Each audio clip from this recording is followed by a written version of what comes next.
Well, oh boy, are we waiting to tell you about this guy. Get to Know series continues this week on Orange and Blue Today. Cecil, Lammey, and Andrew Mason talking about Blake Watson. If you've watched this show, Mace, let's say, since January when we were in Dallas at the Shrine Bowl, you've already heard about Blake Watson. You've already heard about him. We've been talking about him since then, although obviously it's ramping up now.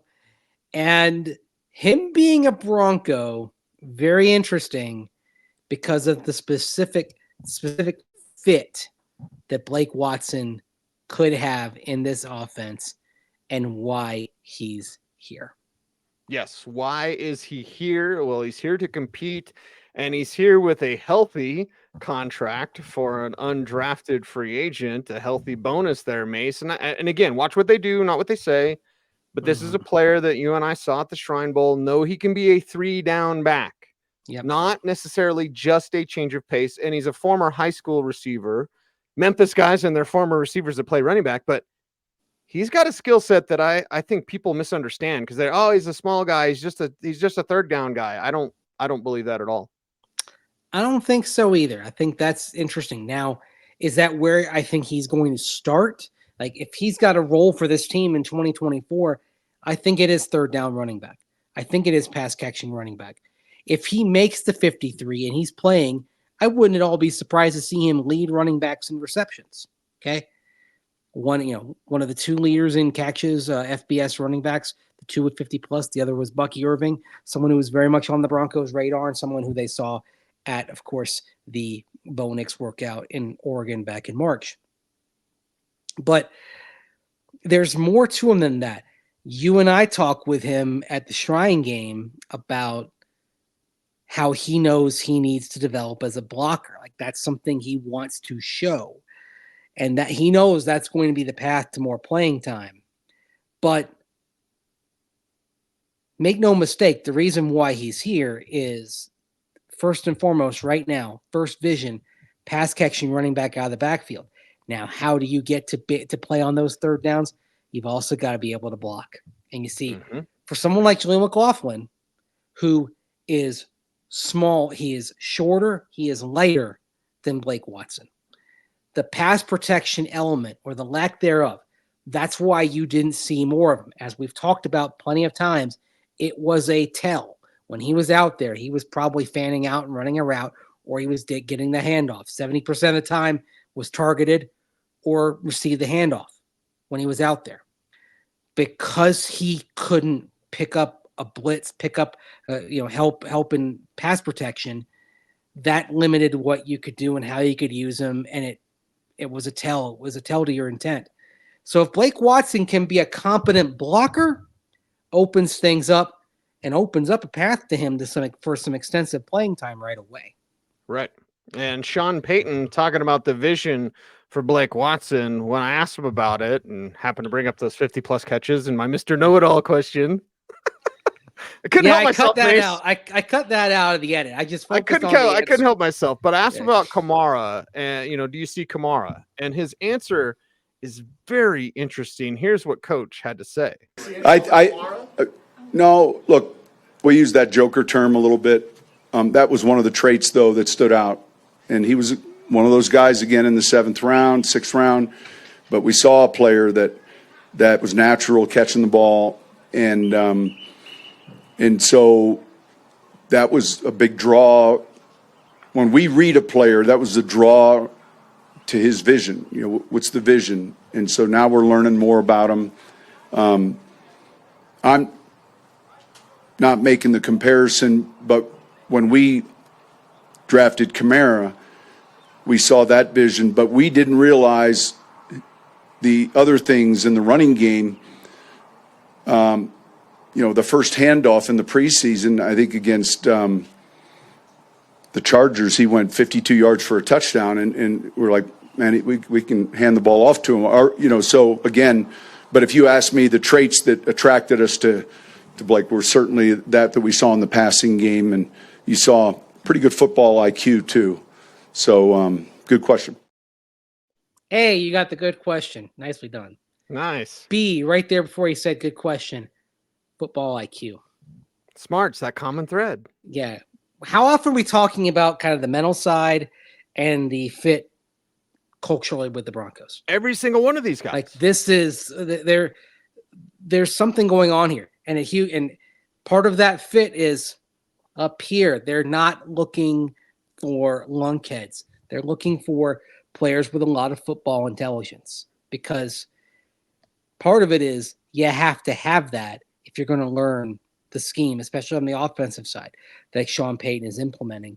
But part of it is it's not just football IQ in the meetings. It's being able to apply it on the field, being able to think rapidly, think on your feet, quickly adapt to what's thrown at you. You know, every play presents a different set of challenges in terms of what you're facing on the opposite side of the line of scrimmage. What's your reaction to that? Because you've got the script in your head, but ultimately you've got to often make a split-second decision out there based on what you know. So the more you know, the quicker you can process it and apply it, the better decisions you're going to make when you can't think. I mean, you guys, it's split second, and it's got to be something that's ingrained in your mind, that where it's not just simply, it's not thinking, it's reacting, because you've got the basis of it all up here. You've got that. Troy Franklin talked about that, right? You have to have your suit. Everyone's got to have a little bit of a supercomputer up there to react quickly. They got a lot of smart guys this year. Process and react. Yep. Mm-hmm. Yeah, they got a lot of smart guys. And Blake Watson talked about learning the playbook when you and I got to catch up with him in the locker room. I feel like I'm a little lucky because all throughout my college career, I've had to learn a lot of playbooks with new OCs and then transferring and all that. So just pick it up on little tiny things that I can help myself remember the plays and all that. I think I do a good job at that. So yeah, I'm doing as much as I can, taking everything in stride. And that, of course, right there, that first weekend of rookie minicamp, when Sean Payton intentionally is throwing more at the players than they necessarily can handle. Very similar to the workout with Bo Nix. He's trying to find the breaking point on these guys. Right. And how many young players would be like, oh, God, I had to learn 5 playbooks?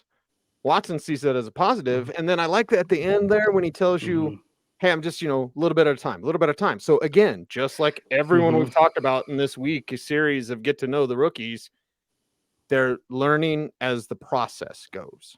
Exactly. Learning it step by step, because you can't get it all down at once. And you could see what's thrown at you. And if you flipped, if it were an old school playbook and you flip to the end of it, it might be daunting when you analyze it. You just have to kind of start page by page. I mean, if you read novels when you're in high school, college, when you're taking a literature course or whatever, and you're presented with War and Peace, I mean, it's easy to see that thick tome and think, I can't get through it. You start bit by bit by bit, bit by bit by bit, page by page, and you'll get it down. I always say infinite jest. Just because we're kids of the 90s, Mace. Yeah. I older than you, but like David Foster Wallace. Mm-hmm. He was our generation's great author. So infinite jest.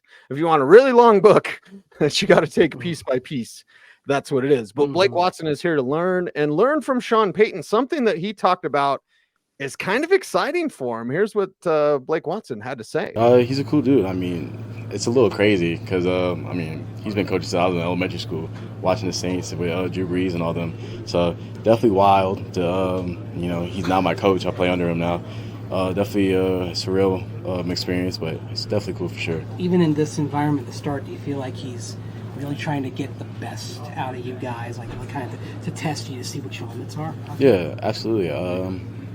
I think he's definitely trying to see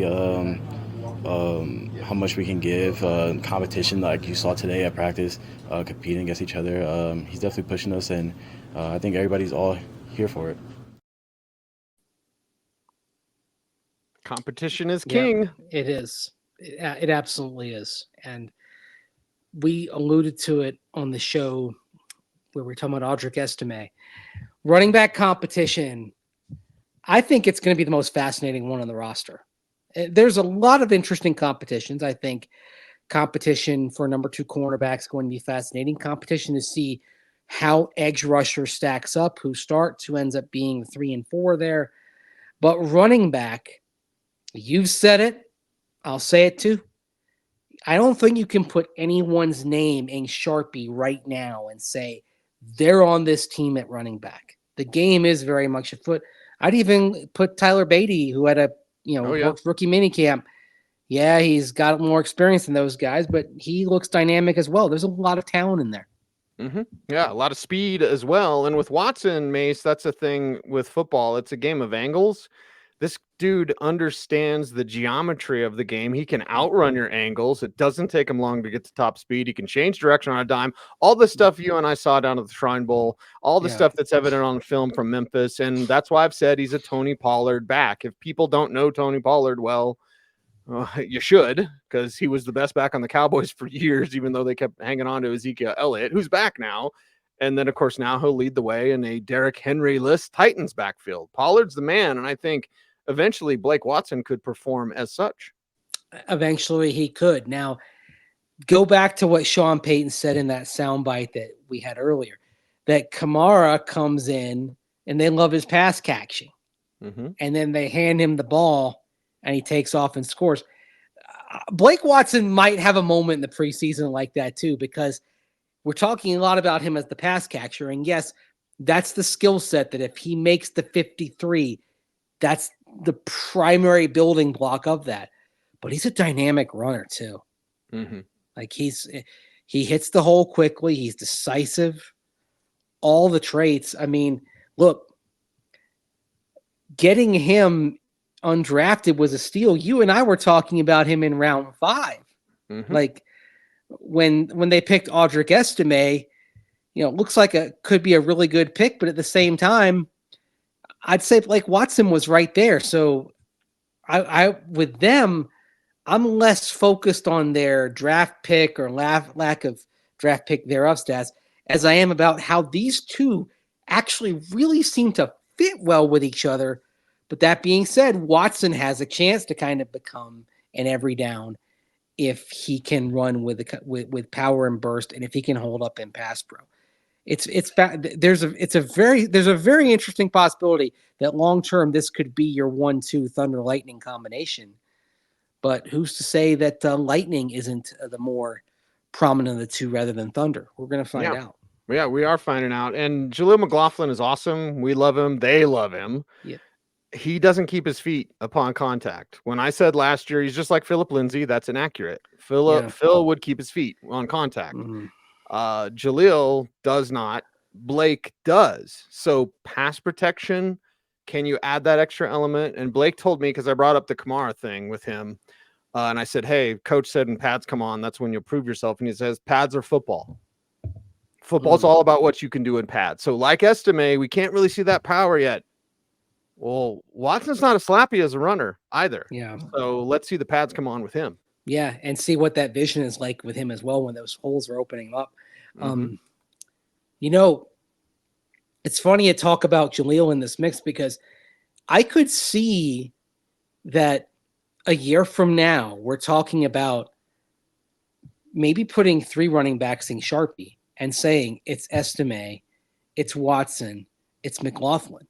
And Jaleel becomes that guy who he is like the change of pace. He's 10 to 12 snaps because I think you hang on to him because of the electricity he has, even if he can't hold up well in pass pro. The electricity he brings is still worth having on the roster. Mm-hmm.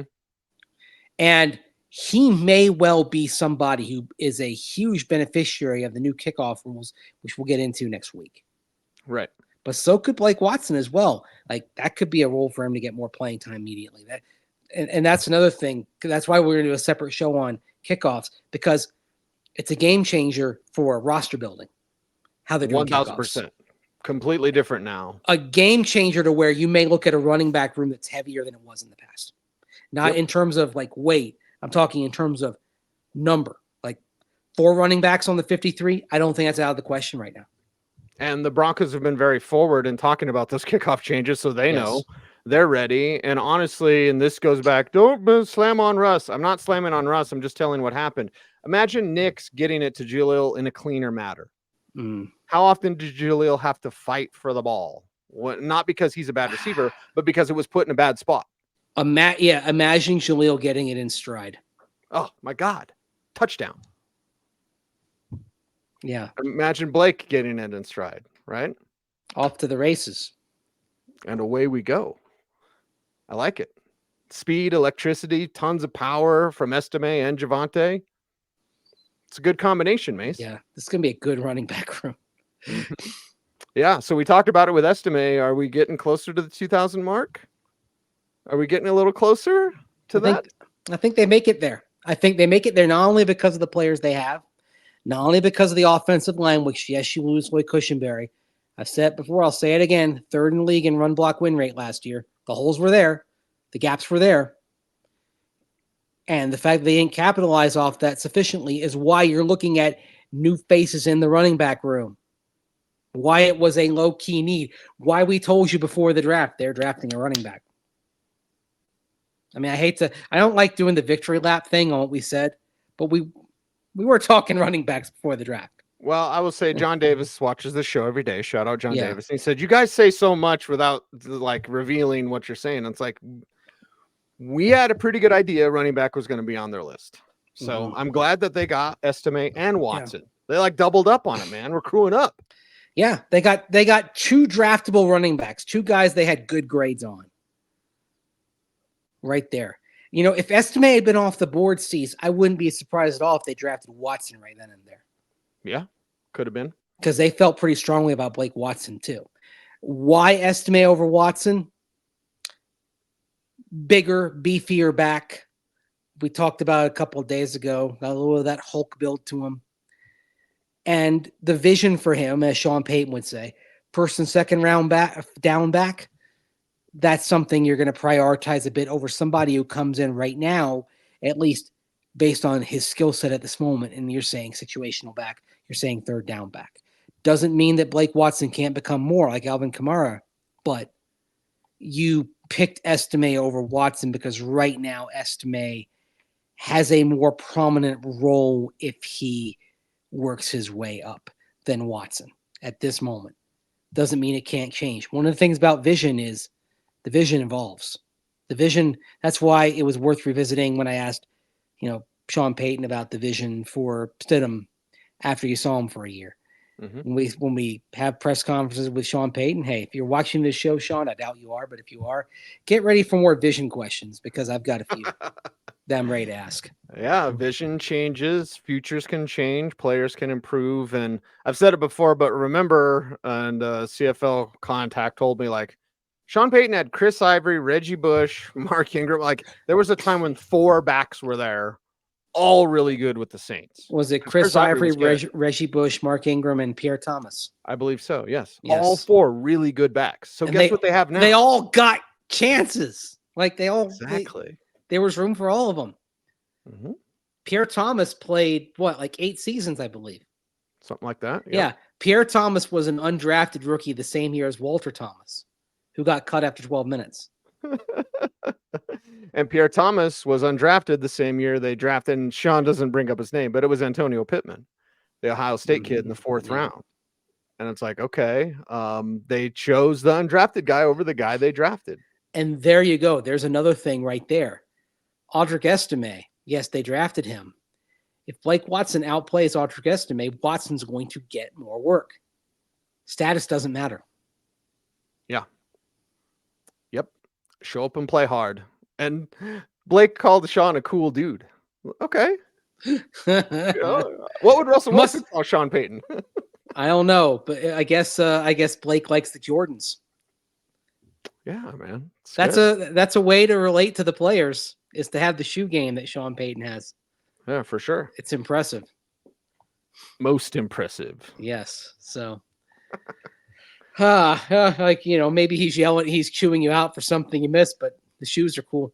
Yeah. Nice kicks, coach. Yes. And I'll do better. All right. We'll do more orange and blue today. We've got Saturday and Sunday shows coming up for you as well. Thanks for watching our schedule release show last night. That was awesome, as now we know who the Broncos are going to play. But before we're out of here, Mace, how can people help us out on YouTube?